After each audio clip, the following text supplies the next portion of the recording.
Okay, I want to go over in-text citation with you, and we'll just need to keep returning to this until you become more familiar and more confident in using it.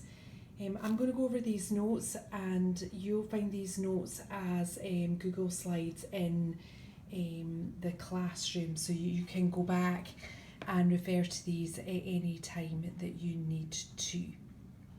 Okay, and you'll use in-text citation both in your research paper that you're going to do, and you'll also be using in-text citation anytime that you're doing a literature response.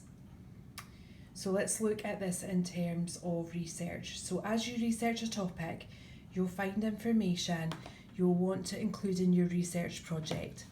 When you use that information, you must give credit to where it comes from, whether that information is directly quoted or written in your own words. If you don't, you're plagiarising, copying someone else's work, and we talked about that in class.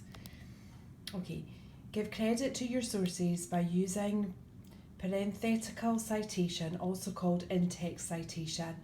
This means that you will cite the source of your information in parentheses. The citation will lead your reader to your work's cited page. Why bother? By citing the sources for your research, you gain credibility as a writer. Your reader can see that you researched your information and gave credit to the original writer. It also directs the reader to other resources that he or she may be interested in reading. So this isn't an option. This is something that needs to be done. Okay, so what does it look like? Here is a sentence from Bartley's research paper that uses summarised information. Many people are surprised to learn that flying pigs love the desert. Okay, Porcine 34. Notice, this is the author of the article or the book. Author's name. Okay, then we've got the page number. Notice the period for the sentence is outside the parenthesis. Okay, so here's your sentence, open brackets, author, page number, close brackets, period. The parenthetical information directs the reader to Bartley's works cited page. Okay, the entry for his resource looks like this on his works cited page, so this is also what you need to know. Surname, comma, first name, period. Then we've got the title, which comes in italics.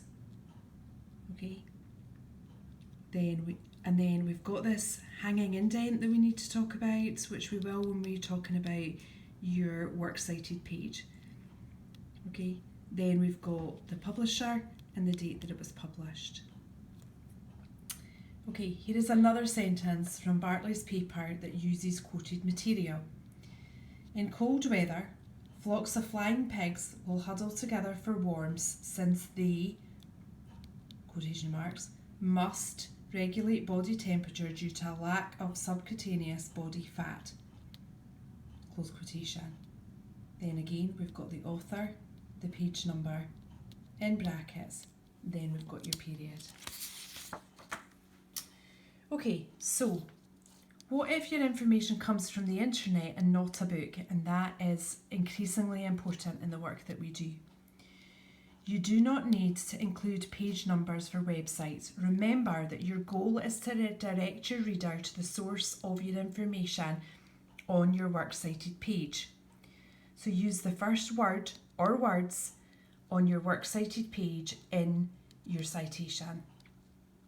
For example, here is a web resource of one of the works cited entries for Bartley's research project.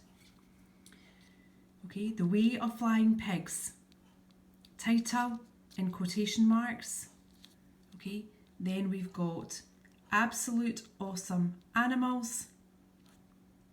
Okay, Pigs International Conservancy, comma, 2013, comma, and then we've got the web address. Okay, so we've got the title, we've got the website, we've got the publisher of the website, who's actually writing it, date of publish, and then we've actually got the web address. Number 3, here is a sentence from Bartley's project using information that comes from the website listed above. Flying pigs look scary with their huge wings, but in reality, open quotation marks, they would rather run away and hide than confront an enemy. Close quotation. And then if you can see here, the way. Okay, open close brackets, period outside. Okay, so I want you just to keep an eye on these, because this is how you will start filling your works cited page. Okay, these are 2 examples, and these are the examples that I want you to follow, and I will give you some instructions as how to get this hanging indent. Okay, so this, okay, we've got one here for your book and one here for your web address. So should I quote, paraphrase or summarise? So last week you were working on the summarise. We can use quote, okay, but we don't want to overuse quotations, alright? So often a paraphrase or a summary will work well, but you just need to make sure that you're giving credit to the person who's written it. Okay, so basically the hint here is if the information you're using is written in a way that you cannot summarise or paraphrase without copying words or phrases, you should use a direct quote. Alright, however, if you can easily paraphrase or summarise information using the same words,